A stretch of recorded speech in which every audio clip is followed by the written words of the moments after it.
Hello everybody, मेरा नाम है अमित और आप देख रहे हैं इंटेंगलवर्स।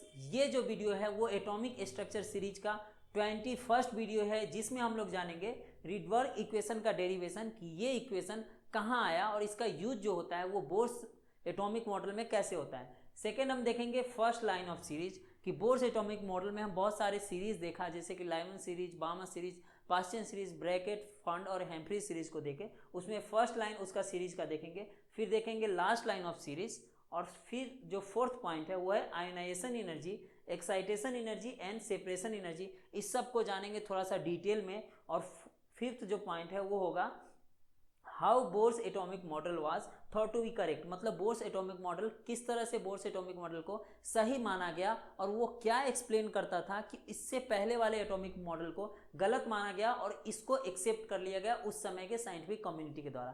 तो ये सभी को जानेंगे, तो बिना समय को बर्बाद किए चलिए वीडियो को शुरू करते हैं।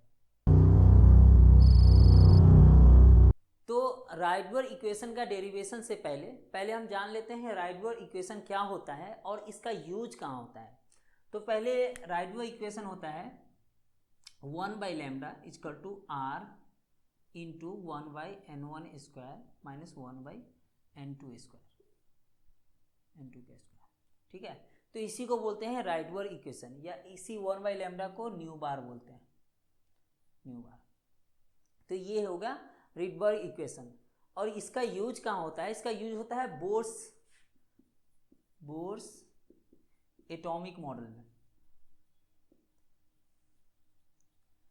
बोर्स एटॉमिक मॉडल में जब कोई इलेक्ट्रॉन हायर ऑर्बिट से लोअर ऑर्बिट्स में आता है, मतलब बड़े ऑर्बिट से छोटे ऑर्बिट में आता है, तो वो रेडिएशन निकालता है, जो कि रेडिएशन निकालता है इलेक्ट्रोमैग्नेटिक रेडिएशन के फॉर्म में, जिस इलेक्ट्रोमैग्नेटिक रेडिएशन का वेवलेंथ हम यहाँ से निकाल सकते हैं।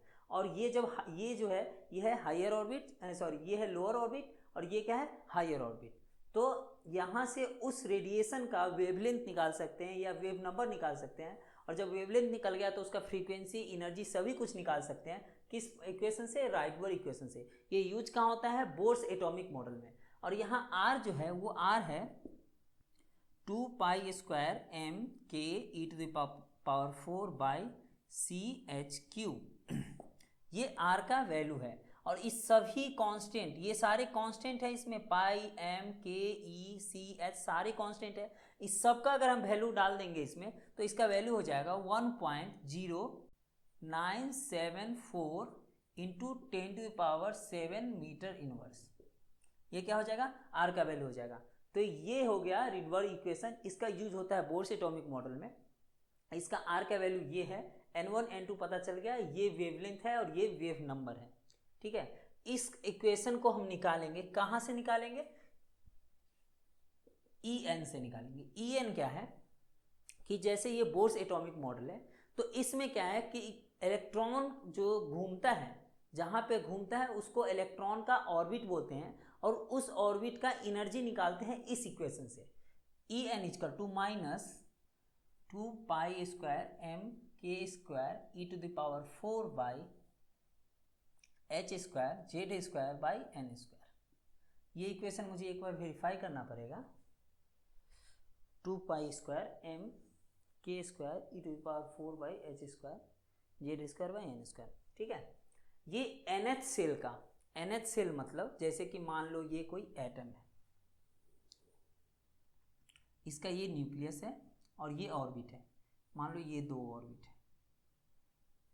ठीक है, इलेक्ट्रॉन मान लो इस ऑर्बिट में है, और ये जो एटम है उसका एटॉमिक नंबर मान लो Z है। ठीक है, तो इस Z एटॉमिक नंबर वाले एटम के NH सेल में, ये मान लो कोई NH सेल है, NH, ये फर्स्ट, बीच में सेकेंड, थर्ड, फोर्थ, फिफ्थ, ऐसे NH सेल है, N नंबर का सेल है। उसका एनर्जी हम इस दोनों का वैल्यू Z और N का वैल्यू डाल के उस सेल का एनर्जी निकाल सकते हैं। ठीक है, और ये सारे कांस्टेंट है, इसके लिए इस सबको अलग कर दिया मैंने। ये सिर्फ दो वेरिएबल है, ये इससे पता चलता है कि किस एटम का निकालना है, और इससे पता चलता है कि कौन से ऑर्बिट में वो इलेक्ट्रॉन है, तो उसका एनर्जी यहाँ से निकल जाएगा। और जब यही इलेक्ट्रॉन हायर ऑर्बिट से लोअर ऑर्बिट्स में आता है, मतलब यहाँ से अगर इसमें आएगा, यहाँ पे आएगा, तो ये एनर्जी निकालेगा in the form of electromagnetic radiation, जिस इलेक्ट्रोमैग्नेटिक रेडिएशन का जो वेवलेंथ होगा इससे निकालते हैं। ठीक है, तो इलेक्ट्रोमैग्नेटिक रेडिएशन यहाँ से निकलेगा, जो कि इलेक्ट्रोमैग्नेटिक रेडिएशन कितना एनर्जी का होगा, इस दोनों ऑर्बिट के एनर्जी के डिफरेंस का।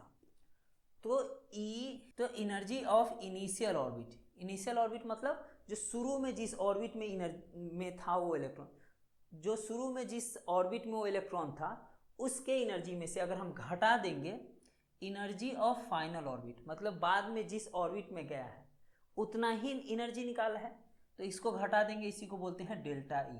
इसी को क्या बोलते हैं, डेल्टा ई। एनर्जी इस दोनों के बीच में डेल्टा ई मतलब इस दोनों का एनर्जी डिफरेंस। तो घटाते हैं ई आई, यहाँ से ई एन है ई आई, तो -2π² m k square e to the power 4/h² z² by n, nth नहीं ni,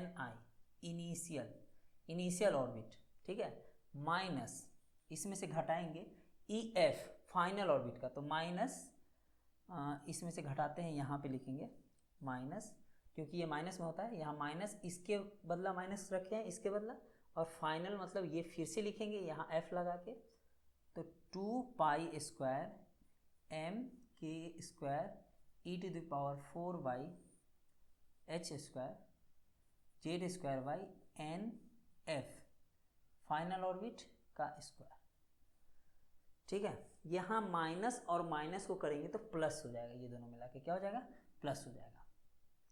और कॉमन अगर बाहर लेंगे तो ये देखो, ये पूरा तो कॉमन ही है, ये पूरा कॉमन है, और z² भी कॉमन है, तो इस सब को बाहर लेते हैं, तो delta e is equal to, सबसे पहले z² को आने दो, ठीक है, उसके बाद क्या है 2π² m k square e to the power 4/h²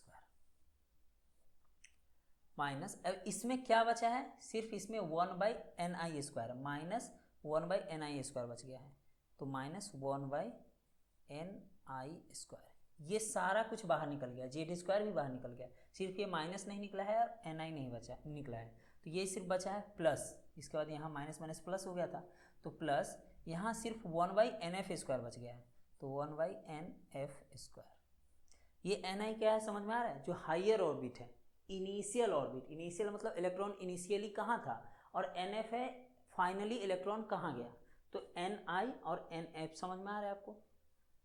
delta E को ही, ई का इक्वेशन क्या आता है, ई इक्वल टू hc/λ होता है, तो यहाँ डेल्टा ई के बदला hc/λ रख सकते हैं, ठीक है, इक्वल टू z² 2π² एम के e to the power 4/h², ठीक है। यहाँ से h अगर इधर जाएगा तो HQ हो जाएगा, C भी जाएगा तो यहाँ CHQ हो जाएगा, तो 1/λ इक्वल टू z² 2π² एम के e to the power 4/CHQ, तो CHQ z² 2π² CHQ इंटू 1/, यहाँ f वाले को इधर लाते हैं, ठीक है, क्योंकि ये माइनस उधर चला जाएगा तो बेटर रहेगा, nf² माइनस 1/ni², ठीक है। तो ये इक्वेशन हो गया, 1/λ इक्वल टू इतना। अब इसी को देख लो, इसी को तो r बोलते हैं, ये देखो 2π² m के e to the power 4 by CHQ, इसी को बोलते हैं r। तो यहाँ पे लिखते हैं 1/λ इज इक्वल टू z², और इसी को r बोलते हैं, इसी को क्या बोलते हैं, r बोलते हैं, तो r into 1/nf² minus 1/ni²,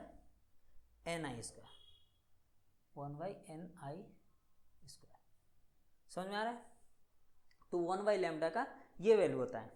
अब यहाँ हाइड्रोजन के लिए अगर सिर्फ देखें तो z का वैल्यू 1 रख सकते हैं बहुत आसानी से, और nf का मतलब हो गया फाइनली किस ऑर्बिट में आया, तो इसको n1 लिख सकते हैं, क्या लिख सकते हैं, n1, क्योंकि फाइनली छोटा ऑर्बिट में आएगा तो ही एनर्जी निकलेगा, तो n1, और इनिशियली किस ऑर्बिट में था तो उसको n2 लिख सकते हैं, तो n2 बड़ा होगा हमेशा किससे, n1 से, अगर एनर्जी निकलेगा तो, समझ में आ रहा है। तो 1/m lambda is equal to R 1/n1 square minus 1/n2 square. Z मतलब यहाँ हाइड्रोजन के लिए जेड का वैल्यू तो 1 होता है, तो यहाँ जेड का वैल्यू 1 लिखेंगे तो 1/लैम्डा is equal to R 1/n1 square minus 1/n2 square. इसी को क्या बोलते हैं, राइडबर्ग या रीडबर्ग इक्वेशन बोलते हैं। समझ में आ रहा है। और 1/लैम्डा को ही न्यू बार बोलते हैं। क्या बोलते हैं, न्यू बार बोलते हैं। इसी को बोलते हैं वेव नंबर। तो यहाँ से हम लोग को राइडबर्ग इक्वेशन आ गया, जो कि बहुत ही इंपॉर्टेंट है न्यूमेरिकल्स के लिए, और बहुत सारे कॉम्पिटिटिव एग्जामिनेशंस में इससे बहुत सारे क्वेश्चंस आते हैं। जिस क्वेश्चंस को हम इस चैप्टर के अंत में बहुत सारे क्वेश्चंस ऐसा बनाएंगे जिसमें इस राइडबर्ग इक्वेशन का बहुत ज़्यादा यूज होता है। तो अब ये राइडबर्ग इक्वेशन आ गया। अब एक चीज़ हम लोग को यहाँ पे दिक्कत है, यहाँ आर में यहाँ एम एक दिख रहा है ना। तो यहाँ m जो है इस इलेक्ट्रॉन का मास है, लेकिन इलेक्ट्रॉन क्या है, इस सेंटर को, इस जो न्यूक्लियस है उसको ऑर्बिट कर रहा है। तो जब भी कोई दो मास एक दूसरे को ऑर्बिट करे तो एक्चुअली एक मास दूसरे को ऑर्बिट नहीं कर रहा होता है, वो दोनों मिलकर एक दूसरे के सेंटर ऑफ मास को ऑर्बिट कर रहा होता है। तो उसका मास जो है, उस ऑर्बिटिंग ऑब्जेक्ट का मास बदल जाता है, उसको बोलते हैं रिलेटिव मास। उसको क्या बोलते हैं, रिलेटिव मास। तो जब कोई दो ऑब्जेक्ट जो इक्वल ऑब्जेक्ट हो, तो वो जब एक दूसरे को रोटेट करने की कोशिश करेगा, कोई एक ऑब्जेक्ट दूसरे ऑब्जेक्ट को रोटेट करने की कोशिश करेगा, तो वो रोटेट नहीं करेगा, वो रोटेट करेगा एक दूसरे के सेंटर ऑफ मास को। समझ में आ रहा है, एक दूसरे के सेंटर ऑफ मास को। वही अगर एक ऑब्जेक्ट का साइज बड़ा होगा, एक ऑब्जेक्ट का, जैसे यहाँ न्यूक्लियस का साइज बड़ा है, तो एक ऑब्जेक्ट का जब साइज बड़ा होगा तो उसका सेंटर ऑफ मास उसके बड़े साइज की ओर बढ़ता चला जाएगा। उसका सेंटर ऑफ मास कहाँ हो जाएगा, उसके बड़े साइज की ओर बढ़ता जाएगा। तो यहाँ इलेक्ट्रॉन बहुत ही छोटा होता है और न्यूक्लियस उससे 1800 2000 गुना बड़ा होता है। मतलब इससे पहले कंपेरिजन में मैंने बताया, वॉल्यूम में और उसके मास में भी बताया था कि बहुत ज़्यादा बड़ा होता है। इसलिए इसका सेंटर ऑफ मास बड़े वाले साइज जो न्यूक्लियस के पास होता है, लेकिन एग्जैक्टली न्यूक्लियस में नहीं होता है, एग्जैक्ट न्यूक्लियस के सेंटर में नहीं होता है, ठीक है। तो उसका सेंटर ऑफ मास न्यूक्लियस की ओर खिसकता जाएगा और न्यूक्लियस एकदम बड़े वाले ऑब्जेक्ट के सेंटर से थोड़ा बगल में रहता है। तो इसका मास क्या हो जाएगा, रिलेटिव मास हो जाएगा। जो कि रिलेटिव मास कैसे निकालेंगे, तो रिलेटिव मास जो होता है वो m नहीं होके उसको म्यू से रिप्रेजेंट करते हैं। म्यू क्या हो जाएगा, 1/μ इक्वल टू 1 छोटा m मतलब इलेक्ट्रॉन का मास प्लस 1 बड़ा m मतलब न्यूक्लियस का मास। तो इस दोनों के मास के इक्वल होगा कौन, उस नए इलेक्ट्रॉन का रिलेटिव मास, ठीक है। तो ये म्यू का वैल्यू यहाँ से आ जाएगा m प्लस m, ठीक है। इसको कैलकुलेट करेंगे तो इस तरह से आएगा, यहाँ नीचे आ जाएगा यहाँ m प्लस m, उसको उल्टा करेंगे म्यू को निकालने के लिए, तो m प्लस m। तो ये क्या हो जाएगा, रिलेटिव मास। तो इसको अगर यहाँ पे हम पुट कर देंगे, कहाँ पे पुट करेंगे, यहाँ पे, तो यहाँ से आ जाएगा, यहाँ r के बदले वो पुट करना होगा। यहाँ देखो न्यू बार इक्वल टू 1/लैम्डा इक्वल टू r के बदले ये डालेंगे 2 स्क्वायर, यहाँ m के बदले म्यू डालेंगे, mu k e⁴ by CH³ 1/n1 square minus 1/n2 square.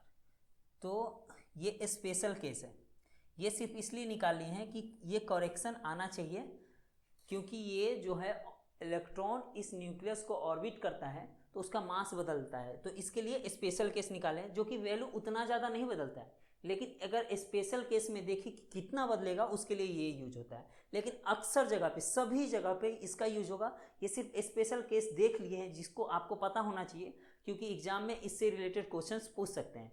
तो ये भी आपको पता होना चाहिए, पर ये कहीं पूछेगा नहीं, ये सिर्फ मैक्सिमम जगह इसका यूज होगा। लेकिन जब सिर्फ रिलेटिव मास की बात आएगी तो ये इक्वेशन पूछेगा और आपको ये पता होना जरूरी है, ठीक है। मोस्ट ऑफ द केसेस में किसका यूज होगा, इसका यूज होगा।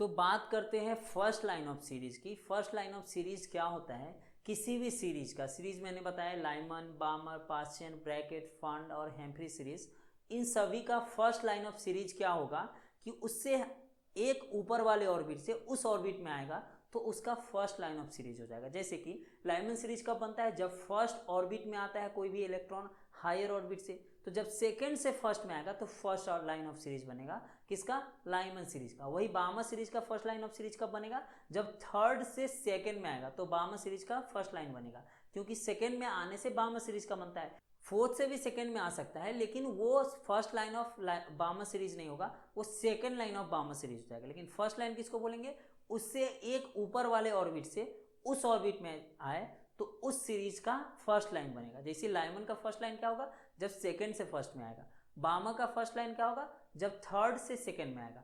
पास्चन का क्या होगा, जब फोर्थ से थर्ड में आएगा। समझ में आ रहा है, so on and so fourth. जब उससे एक ऊपर वाले ऑर्बिट से उस ऑर्बिट में आए तो फर्स्ट लाइन ऑफ सीरीज बनता है। और जब फर्स्ट लाइन ऑफ सीरीज बनता है तो उस जो रेडिएशन उससे निकलेगा वो रेडिएशन लोएस्ट एनर्जी होता है उस सीरीज का। ठीक है, लाइमन सीरीज का सबसे कम एनर्जी वाला रेडिएशन तब निकलेगा जब इलेक्ट्रॉन सेकंड से फर्स्ट में आएगा। उसी तरह बामा सीरीज का सबसे कम एनर्जी वाला रेडिएशन तब निकलेगा जब वो थर्ड से सेकंड में आएगा। समझ में आ रहा है, तो जब लोएस्ट एनर्जी होगा तो लॉन्गेस्ट वेवलेंथ भी होगा, क्योंकि वेवलेंथ जो होता है वो इन्वर्सली प्रोपोर्शनल होता है एनर्जी के। ठीक है, तो इसके लिए जैसे ही इसका एनर्जी कम है तो वेवलेंथ क्या होगा, बड़ा होगा। तो सबसे बड़ा वेवलेंथ लाइमन सीरीज का कब निकालेगा, जब सेकंड से फर्स्ट में आएगा। बामा सीरीज का कब निकालेगा, जब थर्ड से सेकंड में आएगा। पास्चन सीरीज का कब होगा, जब फोर्थ से थर्ड में आएगा। तो सबसे बड़ा वेवलेंथ सबसे कम एनर्जी निकालेगा। ठीक है, तो फर्स्ट लाइन ऑफ सीरीज। तो पहले एक बार रिचुअल इक्वेशन सही से लिख लेते हैं। 1/λ r 1/n1 square minus 1/n2 square. समझ में आ रहा है। और इसके लिए रिप्रेजेंटेशन के लिए ये ऑर्बिट्स भी लिख लेते हैं। ऑर्बिट्स का स्पेसिंग थोड़ा सही से नहीं हुआ लेकिन फिर भी समझ में आ रहा है आपको। n = 1, n = 2, n = 3, n = 4, n = 5, n = 6 और n = इन्फिनिटी। ठीक है, इन्फिनिटी मतलब हो गया कि वो एटम से बाहर है, वो इलेक्ट्रॉन एटम से बाहर चला गया या एटम से बाहर से आया है। ठीक है, इसी को K L M N O P या ऐसे करके सो ऑन इसको रिप्रेजेंट करते हैं। तो जब इलेक्ट्रॉन यहाँ से फर्स्ट वाले ऑर्बिट में आएगा तो ये लाइमन सीरीज का रेडिएशन निकालता है। किसका रेडिएशन निकालता है, लाइमन सीरीज का रेडिएशन निकालता है। समझ में आ रहा है। बामा सीरीज का क्या होगा, जब सेकंड में आएगा, कहीं से अगर सेकंड में आएगा तो बामा सीरीज का रेडिएशन निकालेगा। लेकिन अगर सेकंड से फर्स्ट में आएगा तो ये लाइमन सीरीज का रेडिएशन होगा। थर्ड से भी फर्स्ट में आ सकता है, फोर्थ से भी फर्स्ट में आ सकता है, लेकिन सबसे लोएस्ट एनर्जी कब निकालेगा, जब सेकंड से फर्स्ट में आएगा। तो लाइमन सीरीज का सबसे लोएस्ट एनर्जी कब निकालेगा, जब सेकंड से फर्स्ट में आएगा। बामा सीरीज का लोएस्ट एनर्जी कब निकालेगा, जब थर्ड से सेकंड में आएगा। पास्चन सीरीज का लोएस्ट एनर्जी कब निकालेगा, जब फोर्थ से थर्ड में आएगा। समझ में आ रहा है। तो लोएस्ट एनर्जी तब निकालता है जब उससे एक ऊपर वाले से उससे नीचे वाले में आए, तो इस सीरीज का लोएस्ट एनर्जी होगा। बाकी सीरीज कंपेयर नहीं कर रहे हैं, अभी सिर्फ उसी सीरीज से कंपेयर कर रहे हैं। तो लाइमन सीरीज से अगर उस लाइमन सीरीज के सारी एनर्जी को कंपेयर करें तो लाइमन सीरीज का सबसे लोएस्ट एनर्जी कब होगा, जब n2 से n1 में आएगा। समझ में आ रहा है। सबसे हाईएस्ट एनर्जी कब होगा, जब इन्फिनिटी से n1 में आएगा। इन्फिनिटी से n1 में होगा तो वो हाईएस्ट एनर्जी होगा। लोएस्ट एनर्जी कब होगा, n2 से जब n1 में आएगा। और लॉन्गेस्ट वेवलेंथ कब होगा, जब n2 से n1 में आएगा। और शॉर्टेस्ट वेवलेंथ कब होगा, जब n इन्फिनिटी से n1 में आ जाएगा। समझ में आ रहा है। तो ये आता है first line of series. First line of series, तो फर्स्ट लाइन ऑफ सीरीज में n1 जो होगा, n2 जो होगा क्या होगा, n2 = n1 + 1। n2 क्या होगा, n1 + 1। तो 1/λ = r 1/n1 square minus 1/n1 + 1 का होल स्क्वायर। ये क्या हो जाएगा, ये मॉडिफाइड वर्जन हो गया इसका फर्स्ट लाइन ऑफ सीरीज में। ठीक है, वही सेकेंड लाइन ऑफ सीरीज क्या निकल जाएगा, इसी में 2 जोड़ देंगे। थर्ड लाइन ऑफ सीरीज क्या हो जाएगा, इसी में 3 जोड़ देंगे। तो यहाँ n2 = n1 + 2 हो जाएगा सेकेंड लाइन ऑफ सीरीज में, और n3 हो जाएगा n1 + 3। समझ में आ रहा है।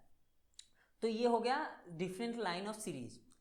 और nx क्या होगा, 1/λ R 1/n1 square minus 1/n1 plus x का होल स्क्वायर। ठीक है, तो एन एक्स जो होगा, एक्स नंबर का जो सीरीज होगा वो n1 प्लस एक्स हो जाएगा n2 के बदले। और यही x जो होता है, यही x जो होता है वो number of line in that spectral series. मतलब अगर 5 से कोई भी इलेक्ट्रॉन 5 से 1 में आना है तो कितने स्पेक्ट्रल लाइंस निकालेंगे, कितने स्पेक्ट्रल लाइंस निकालेंगे वो इसी x के वैल्यू से पता चलेगा। ठीक है, तो यहाँ अगर देख ले n1 प्लस एक्स, तो यहाँ 5 से 1 में आ रहा है, 5 से 1 में आ रहा है तो n1 तो 1 हो गया, तो 1 अगर 5 से घटा दे तो यहाँ x का वैल्यू 4 हो जाएगा। x का वैल्यू क्या हो जाएगा, 4 हो जाएगा। तो अगर 5 से 1 में आएगा तो 4 नंबर ऑफ लाइमन सीरीज का रेडिएशन निकालेगा। कौन कौन निकालेगा, एक तो यहाँ 5 से 1 में आएगा 100, और यहाँ 4 से 1 में आएगा 100, फिर 3 से 1 में आएगा 100, 2 से 1 में आएगा 100, तो कितने हो गया 1 2 3 4, यहाँ x इक्वल टू 4।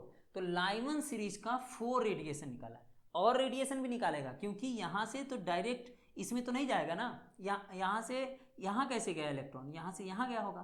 तो ये कौन सा सीरीज होगा, लाइमन बार्मा पार्शियन ब्रैकेट। यहाँ ब्रैकेट सीरीज का रेडिएशन भी निकाला है, लेकिन सिर्फ अब लाइमन का देख रहे हैं कि लाइमन सीरीज का कितना रेडिएशन निकाला है, तो लाइमन सीरीज का 4 रेडिएशन निकालेगा। इस x के वैल्यू से हमको पता चल जाएगा। ठीक है, अब फर्स्ट लाइन ऑफ सीरीज देख लिया, अब देखते हैं लास्ट लाइन ऑफ सीरीज। अब देखते हैं last line of series. Last line of series मतलब यहाँ पे जो n2 होगा, n2 जो होगा वो इन्फिनिटी होगा। मतलब इन्फिनिटी से n1 में आएगा तो कौन सा रेडिएशन निकालेगा और कितना रेडिएशन निकालेगा। उसी तरह इन्फिनिटी से n2 में आएगा तो ये बार्मा सीरीज का होगा, n1 में आएगा तो लाइमन सीरीज का होगा, पार्शियन ब्रैकेट फॉन्ड और हेम्फ्री सीरीज का होगा रिस्पेक्टिवली। समझ में आ रहा है। तो यहाँ उसका रेडिएशन का एनर्जी निकालते हैं। तो लास्ट लाइन ऑफ सीरीज का जो वेवलेंथ है वो होगा 1/λ इक्वल टू r 1/n1 का स्क्वायर माइनस 1/इन्फिनिटी का स्क्वायर। n2 क्या हो जाएगा, इन्फिनिटी होगा। तो किसी भी सीरीज का, किसी भी सीरीज मतलब Lyman Barama Persian bracket fund, उस सीरीज की बात कर रहे हैं, उसका लास्ट लाइन देखेंगे तो ये क्या हो जाएगा 1/λ इक्वल टू r 1/n1 का स्क्वायर। यहाँ n2 जीरो हो जाएगा, 1/इन्फिनिटी को जीरो बोलते हैं, जीरो घटाएंगे तो यही रह जाएगा सिर्फ। तो अगर लाइमन सीरीज का लास्ट लाइन ऑफ सीरीज देखना है, लाइमन सीरीज का, तो लाइमन सीरीज का यहाँ n का वैल्यू 1 हो जाएगा। n का वैल्यू क्या हो जाएगा 1/1 इक्वल टू 1। तो उसका जो फर्स्ट निकालेगा वो हो जाएगा 1/λ इक्वल टू r। 1/λ क्या हो जाएगा, r के बराबर हो जाएगा। बार्मा सीरीज का क्या होगा 1/λ इक्वल टू r बाई क्या हो जाएगा 2 का स्क्वायर 4, r/4। ठीक है, पार्शियन का क्या हो जाएगा r/9 एंड सो ऑन। इस तरह से हम लोग लास्ट लाइन ऑफ सीरीज किसी भी सीरीज का निकाल सकते हैं। समझ में आ रहा है। अब बात करते हैं इंटेंसिटी का, कि इंटेंसिटी कैसे पता चले करेंगे। तो ये थोड़ा सा कॉम्प्लेक्स टॉपिक है इंटेंसिटी, फिर भी कोशिश करते हैं थोड़ा सा बताने का, क्योंकि इससे ज़्यादा एग्जाम्स में नहीं आएगा और ये आप हायर क्लासेस में इसके बारे में जानोगे, पर थोड़ा सा मैं बता देता हूँ। जनरली सारे बुक में नहीं लिखा हुआ है पर आप जान लो। इंटेंसिटी की बात करें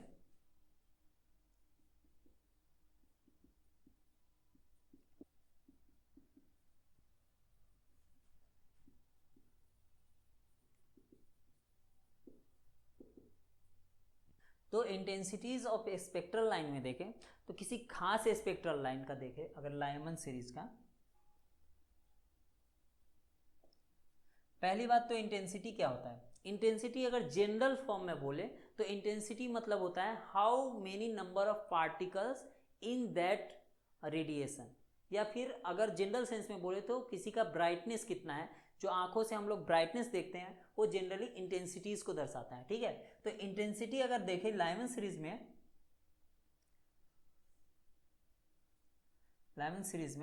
तो अगर सेकेंड से वो फर्स्ट में आएगा। लाइमन सीरीज कब बनता है, जब फर्स्ट में आता है। तो सेकेंड से जो फर्स्ट में आएगा उसका जो इंटेंसिटी होगा सबसे ज़्यादा हाई होगा। सबसे ज़्यादा क्या होगा, हाई होगा। वही थर्ड से अगर फर्स्ट में आएगा तो वो इससे कम हो जाएगा। फोर्थ से अगर फर्स्ट में आएगा तो उससे और भी कम होगा। 5 से अगर फर्स्ट में आएगा तो और भी कम होगा। लेकिन वही एनर्जी की बात करें तो एनर्जी इसका सबसे कम होता है, इसका एनर्जी इस सभी में सबसे ज़्यादा होगा, लेकिन स्टिल इंटेंसिटी जो है वो रिवर्स में रहता है। इंटेंसिटी क्या है, इसका सबसे ज़्यादा, फिर इसका, फिर इसका, फिर इसका। समझ में आ रहा है? समझ में आ रहा है? तो इसका इंटेंसिटी का इस तरह का पैटर्न है। वही बामर सीरीज का अगर देखें, बामर सीरीज का, तो अगर 3 से 2 में आएगा तो उसका इंटेंसिटी सबसे ज़्यादा होगा।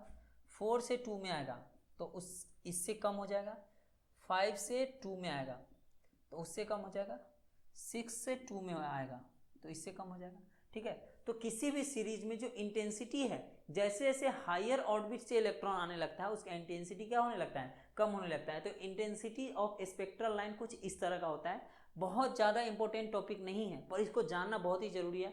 हो सकता है एग्जाम में कुछ इसी तरह से पूछ दे कि 4 ऑप्शंस दिया, बोले इस सभी में से सबसे ज़्यादा इंटेंसिटी किस रेडिएशन का होगा। तो इस तरह का क्वेश्चन आपको पूछ सकता है, तो इसलिए इसको जानना जरूरी हो जाता है।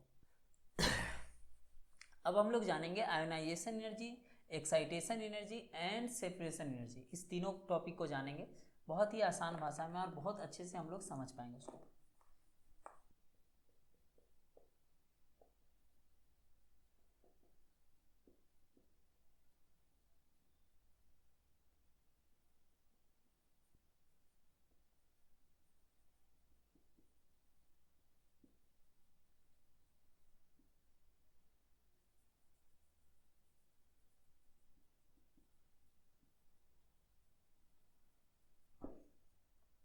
ठीक है, तो हम लोग तीनों टॉपिक के बारे में जानेंगे, ionisation energy, excitation energy and separation energy. जब भी कोई इलेक्ट्रॉन होता है तो जनरली अपने जो ग्राउंड स्टेट में रहता है, वो किस स्टेट में रहता है, ग्राउंड स्टेट में रहता है, रूम टेम्परेचर पे, मतलब जनरली वो ग्राउंड स्टेट में रहता है। अब ग्राउंड स्टेट किसी भी ऑर्बिट में हो सकता है। जैसे हाइड्रोजन के लिए एक ही इलेक्ट्रॉन है तो ग्राउंड स्टेट में क्या होगा, वो फर्स्ट ऑर्बिट में रहेगा। वही लिथियम के लिए जो थर्ड इलेक्ट्रॉन है उसका ग्राउंड स्टेट क्या हो जाएगा, सेकेंड ऑर्बिट हो जाएगा। तो अलग अलग एटम के लिए उसका ग्राउंड स्टेट अलग अलग नंबर ऑफ ऑर्बिट्स हो जाएगा। ठीक है, तो ग्राउंड स्टेट में जब वो इलेक्ट्रॉन है और उसमें जब एनर्जी दिए हैं उस एटम में, तो इलेक्ट्रॉन एनर्जी लेके अपने हायर ऑर्बिट्स में चला जाता है। तो मान लो फर्स्ट में है तो वो सेकेंड में चला जाएगा, वहाँ एनर्जी और मिलेगा तो थर्ड में चला जाएगा, और एनर्जी देंगे तो फोर्थ में चला जाएगा, एंड सो ऑन। जितना एनर्जी देते जाएंगे उतना हायर ऑर्बिट्स में जाता जाएगा। तो वो ऑर्बिट्स में किस तरह जाता है, बोर्स एटॉमिक मॉडल के हिसाब से, कि फर्स्ट से निकलता है और डायरेक्ट सेकेंड में चला जाता है, बीच में वो कहीं ट्रेवल नहीं करता है। ट्रेवल सिर्फ इसलिए दिखाते हैं हम लोग 3D में या फिर किसी किसी बुक में दिखाएगा, कि इसलिए दिखाते हैं कि आप आसानी से समझ पाए कि कहाँ किस होके वो जा रहा है। समझ में आ रहा है? एक्चुअली वो फर्स्ट में गायब होता है, डायरेक्ट सेकेंड में निकलता है, वहाँ से गायब होता है, डायरेक्ट थर्ड में निकलता है, उसके बीच में वो ट्रेवल नहीं करता है। कोई भी इलेक्ट्रॉन वहाँ ट्रेवल नहीं करता है बोर्स के हिसाब से। समझ में आ रहा है? तो इस तरह से इलेक्ट्रॉन हायर ऑर्बिट्स में जाता है और उस एरो का यूज करते हैं ये ट्रांजिशन को दिखाने के लिए, कहाँ से कहाँ गया है इलेक्ट्रॉन। समझ में आ रहा है? तो एक्साइटेशन एनर्जी क्या हुआ कि उस ग्राउंड स्टेट वाले इलेक्ट्रॉन को कुछ एनर्जी देके एक्साइट कर दी है, तो उस इलेक्ट्रॉन को बोलेंगे एक्साइटेड इलेक्ट्रॉन, या फिर उस एटम को बोलेंगे एक्साइटेड एटम्स।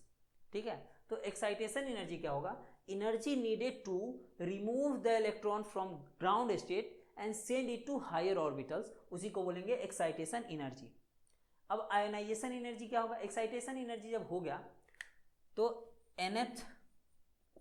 nth वाले ऑर्बिट में चला जाएगा, तो उसका एनर्जी होगा En माइनस ई ग्राउंड।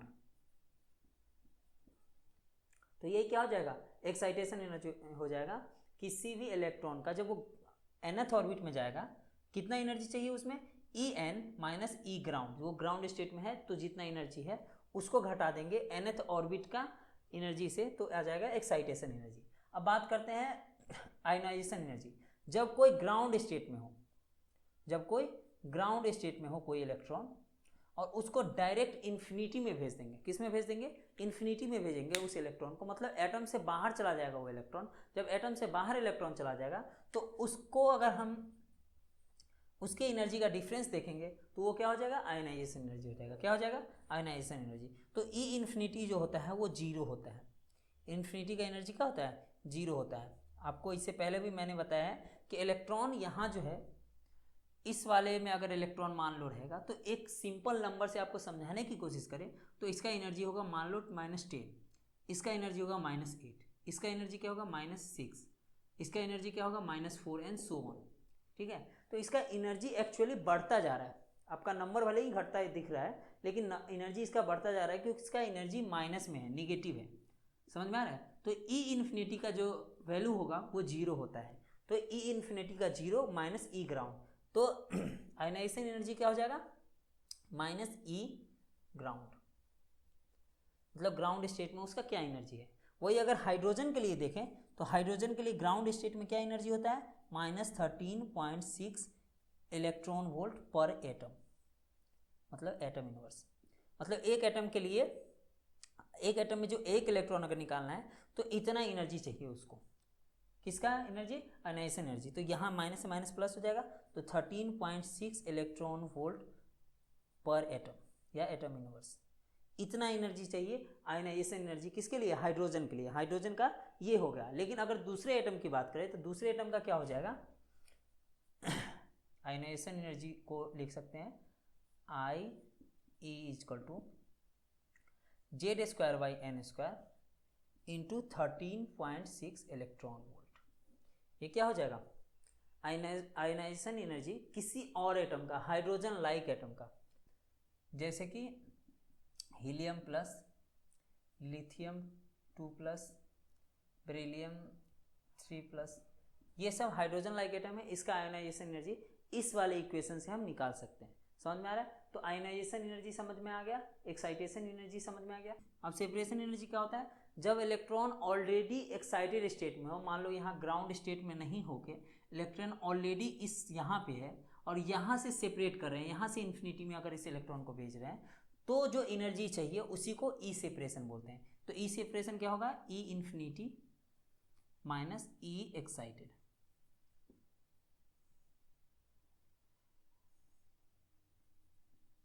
ई एक्साइटेड, समझ में आ रहा है? तो ई सेपरेशन क्या होगा, ई इन्फिनिटी माइनस ई एक्साइटेड, ई सेपरेशन हो जाएगा माइनस ई एक्साइटेड, क्योंकि इसका वैल्यू तो 0 हो जाएगा, तो सेपरेशन एनर्जी यहाँ से निकल जाएगा, एक्साइटेशन एनर्जी यहाँ से निकल जाएगा और आयनाइजेशन एनर्जी यहाँ से निकल जाएगा। ठीक है, ये तीनों के बीच में डिफरेंस आपको पता चल गया है। फिर एक बार बता देता हूँ, आयनाइजेशन एनर्जी का होता है जब कोई ग्राउंड स्टेट में हो, ग्राउंड स्टेट मतलब हमेशा n = 1 नहीं होगा, अलग अलग एटम के लिए कोई हो सकता है, कोई इलेक्ट्रॉन सेकेंड में ही हो। ठीक है, तो ग्राउंड स्टेट से जब डायरेक्ट इन्फिनिटी में जाएगा कोई भी इलेक्ट्रॉन, तो जितना एनर्जी चाहिए उसको आयनाइजेशन एनर्जी बोलते हैं।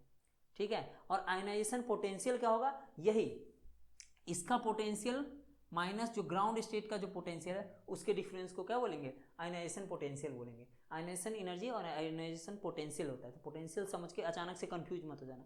पोटेंशियल होता है इसका पोटेंशियल और जो ग्राउंड स्टेट का पोटेंशियल है उसका डिफरेंस, समझ में आ रहा है? और सेकेंड है एक्साइटेशन एनर्जी। एक्साइटेशन एनर्जी क्या होता है, जब कोई ग्राउंड स्टेट में हो, जैसे कि यहाँ हो सकता है या फिर यहाँ हो सकता है ग्राउंड स्टेट, यहाँ से हायर ऑर्बिट्स में जाने के लिए, एक्साइट होने के लिए इलेक्ट्रॉन को जो एनर्जी चाहिए वो एक्साइटेशन एनर्जी होगा। वही थर्ड क्या होगा, सेपरेशन एनर्जी, जब ऑलरेडी कोई इलेक्ट्रॉन एक्साइटेड हो, कोई इलेक्ट्रॉन क्या हो, एक्साइटेड हो, वहाँ से इसको इन्फिनिटी में जाना है, तो जितना एनर्जी चाहिए वो क्या हो जाएगा, सेपरेशन एनर्जी हो जाएगा। समझ में आ रहा है ये तीनों पॉइंट? अब हम आगे बात करेंगे बोर्स एटॉमिक मॉडल को। बोर्स एटॉमिक मॉडल को कौन सा पॉइंट सपोर्ट करता है, मतलब बोर्स एटॉमिक मॉडल जो है वो किस बातों पे खरा उतरा है जिसके कारण उसको उस समय एक्सेप्ट कर लिया गया। अब हम लोग जानेंगे उस पॉइंट्स के बारे में जो कि सपोर्ट करता है कि बोर्स एटॉमिक मॉडल सही है। तो मेनली वो 3 पॉइंट आज मैं बताऊंगा, first, second and third point. तो फर्स्ट है कि जो हाइड्रोजन से एटॉमिक स्पेक्ट्रा निकला है वो, उसको अगर हम कैलकुलेट करते हैं एक्सपेरिमेंटली, उसका फ्रीक्वेंसीज या वेवलेंथ को, वो सेम है अगर हम रिडबर्ग इक्वेशन जो कि बोर्स एटॉमिक मॉडल में यूज होता है उससे अगर उसका वेवलेंथ या फ्रीक्वेंसी निकालता है, तो दोनों का जो वेवलेंथ और फ्रीक्वेंसी है एक्सपेरिमेंटली या फिर इक्वेशन से जो निकालेंगे वो दोनों सेम होता है, जिसके कारण हम कह सकते हैं कि बोर्स का एटॉमिक मॉडल सही है हाइड्रोजन के लिए, क्योंकि ये हाइड्रोजन के लिए सिर्फ यूज हुआ है। सेकेंड यूज करते हैं आर का वैल्यू, जो आर था जो इक्वेशन में था 2π² k e⁴, यहाँ m भी है, m e⁴/CH3, इसका एक्सपेरिमेंटली जो वैल्यू निकाले हैं वो सेम होता है अगर इस इक्वेशन में ये सारे वैल्यू को डाल दें, तो इस सारे वैल्यू को अगर इस इक्वेशन में डाल देंगे तो उतना ही आया है जो एक्सपेरिमेंटली, मतलब एक्सपेरिमेंट करके जो आर का वैल्यू आया है वो सेम है, लगभग सेम है दोनों। इससे पता चलता है कि बोर्स एटॉमिक मॉडल यहाँ भी सही है। तो 2 पॉइंट समझ में आया। ये हाइड्रोजन के एटॉमिक स्पेक्ट्रम को एक्सप्लेन कर पा रहा है, फर्स्ट पॉइंट। सेकेंड पॉइंट, जो रिडबर्ग कांस्टेंट है उसका वैल्यू क्या आ जा रहा है, एक्सपेरिमेंटली और जो थ्योरेटिकली है दोनों सेम आ जा रहा है। तो सेकेंड पॉइंट वो हो गया। थर्ड पॉइंट क्या है, थर्ड पॉइंट है कि हाइड्रोजन का जो स्पेक्ट्रम है उसको तो एक्सप्लेन कर ही पा रहा है वो हीलियम का, हीलियम प्लस या लिथियम 2+ या बेरिलियम 3+, इस सारे के स्पेक्ट्रम को एक्सप्लेन कर पा रहा है। इस सारे के स्पेक्ट्रम को क्या कर पा रहा है, एक्सप्लेन कर रहा है। कौन सा, बोर्स का एटॉमिक मॉडल। तो ये सारा जो है ये हाइड्रोजन लाइक एटम है। हाइड्रोजन लाइक मतलब हाइड्रोजन की तरह ही सब में इलेक्ट्रॉन है, प्रोटॉन की बात नहीं चल रही है, सारे में एक एक इलेक्ट्रॉन है। इसमें देखो हीलियम में से एक इलेक्ट्रॉन निकाल दिए हैं तो इसमें भी एक है, लिथियम में से 2 इलेक्ट्रॉन निकाल दिए हैं तो इसमें भी एक, क्योंकि इसमें टोटल 3 रहता है, उसमें से 2 निकाल दिया तो एक है। सेम इसी तरह बेरिलियम का है। तो ये तीनों पॉइंट को ये एक्सप्लेन कर पा रहा है उस समय के टेक्नोलॉजी से, जो उस समय टेक्नोलॉजी हमारे पास प्रेजेंट था उस हिसाब से अगर हम देखें हैं तो ये तीनों पॉइंट को एक्सप्लेन कर पा रहा है। कौन, हाइड्रोजन का। लेकिन वही बाद में जो नया टेक्नोलॉजी आया उससे हम हाइड्रोजन का स्पेक्ट्रम को बहुत अच्छे से गौर से देख पाए, क्योंकि अलग तरह का मैग्नीफिकेशन लेंसेज आ चुका था, माइक्रोस्कोप आ चुका था। तो बाद में पता चलता है कि वो अच्छे से एक्सप्लेन नहीं कर पा रहा है। वो हम जानेंगे बोर्स एटॉमिक मॉडल का शॉर्ट कमिंग्स, कमियां क्या है वो नेक्स्ट वीडियो में। और उस कमियां को दूर करने के लिए समरफील्ड ने अपना एटॉमिक मॉडल दिया था, उसको भी जानेंगे नेक्स्ट वीडियो में। तो चैनल को जरूर सब्सक्राइब कीजिए और वीडियो को लाइक कीजिए हमें मोटिवेट करने के लिए। Thank you so much.